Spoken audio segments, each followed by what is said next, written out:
Thank you, Mr. Speaker. Today, I will be splitting my time with a member of Glengarry Prescott Russell. It is an honor to be standing here today to deliver my maiden speech in this Legislative Assembly. Historically, the maiden speech has provided new members with an opportunity to introduce themselves to their colleagues. Today, I would like to tell you about myself, my values, my writing, and how they connect with the speech from the throne. First, I would like to recognize my predecessor, the Honorable Jerry Phillips, who represented the constituency of Scarborough-Agincourt for 24 years. During his tenure, he served as a Minister for Citizenship, Minister of Energy, and Minister of Government Services. He is respected and admired in my riding, so much so that in 2003 provincial election, Jerry won his seat by a margin of 61%. As I begin to represent the constituent Scarborough-Agincourt, I want to thank Jerry for serving his community and the constituent well. I hope as a new member for the riding, I can live up to the standard he has set forth. I also would like to congratulate the member for Brant on his recent election as the Speaker of the House.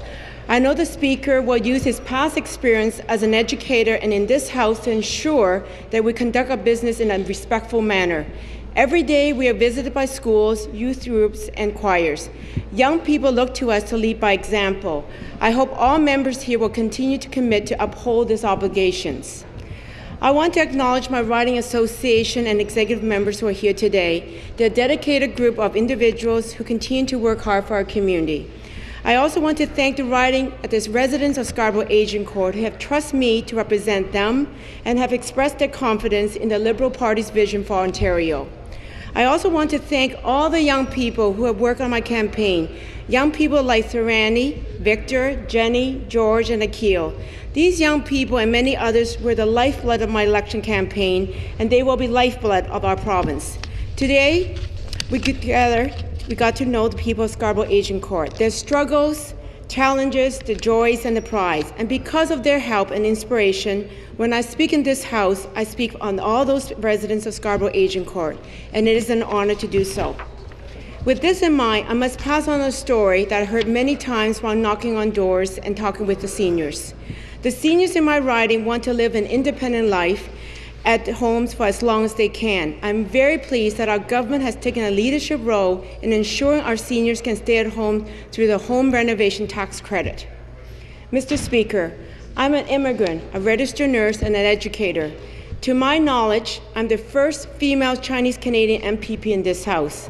It is because of what I've learned from these experiences that I ran in October's election and why I'm inspired to work for the people in my riding. I was born in Hong Kong and came to Canada when I was 8 years old.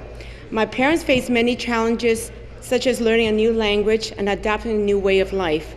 Myself, I had to adapt to a new school system and learned how to make new friends. Yet, despite the many challenges our family faced in early years, we always knew Canada and Ontario will always be a place of our home, a new home. My parents valued the importance of knowledge, duty, hard work, and the need to help others. Hence, my sister, brother, and I have all pursued careers in healthcare.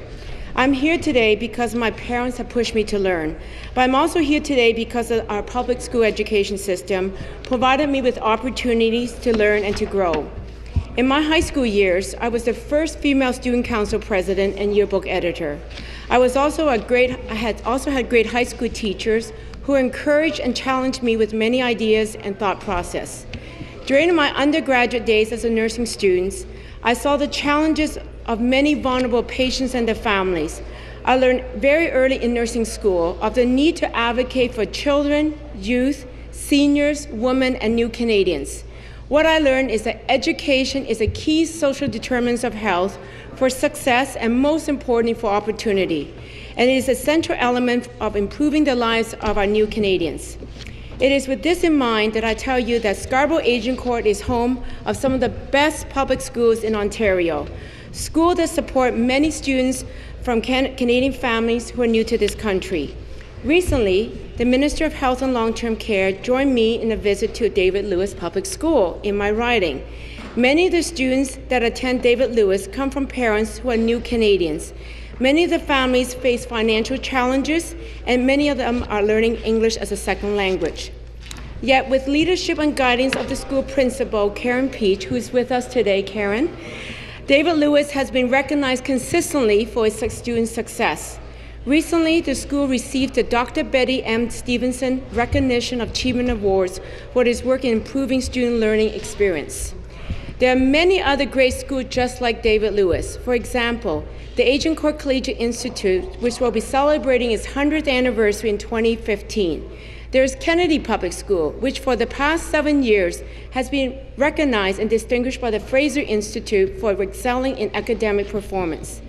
As you can tell, the schools in my riding are working hard to create new opportunities for our young people. It is therefore important that we support them in this endeavor. For the past 8 years, this government has understood the need to build a strong education system. As a former school trustee, I've seen the positive results of the investment that we made in our schools.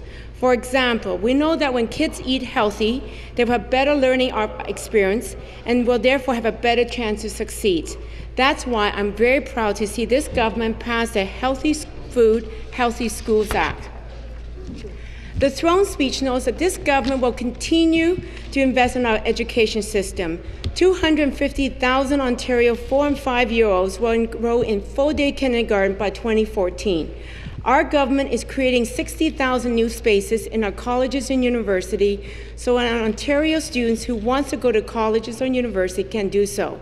And we will keep our post-secondary tuition affordable by reducing the tuition cost by 30% for families making less than $160,000 a year.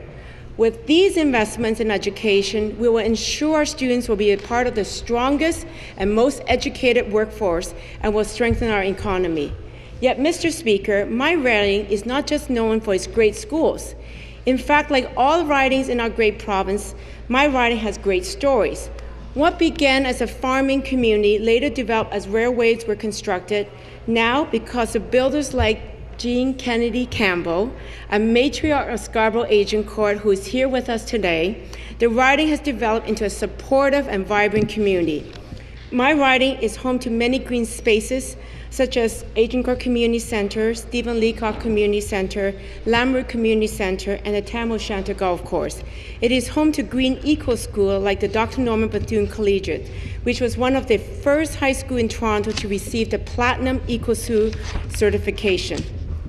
The riding also has great libraries, like Bridlewood Library, Agincourt Library, and Steeles Library. Together with local youth, the residents of my riding has one of the most successful community-based reading programs.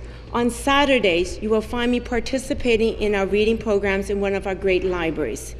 It is also a riding that looks after itself.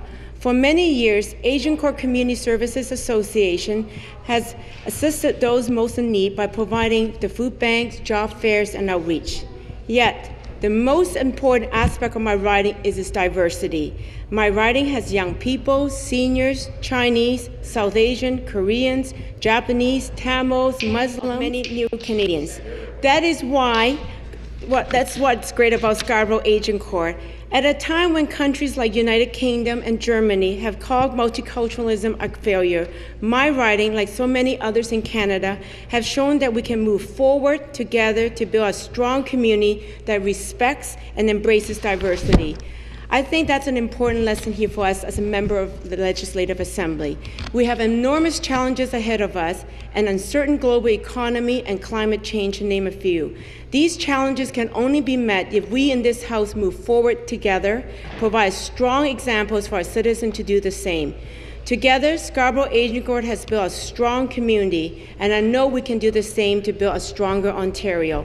Mr. Speaker, I would like to conclude with a famous Buddhist quote, one which inspires me as a member for Scarborough Agincourt. Quote, "Pay no attention to the faults of others, things done or left undone by others. Consider only what by oneself is done or left undone." End of quote. Thank you, Mr. Speaker.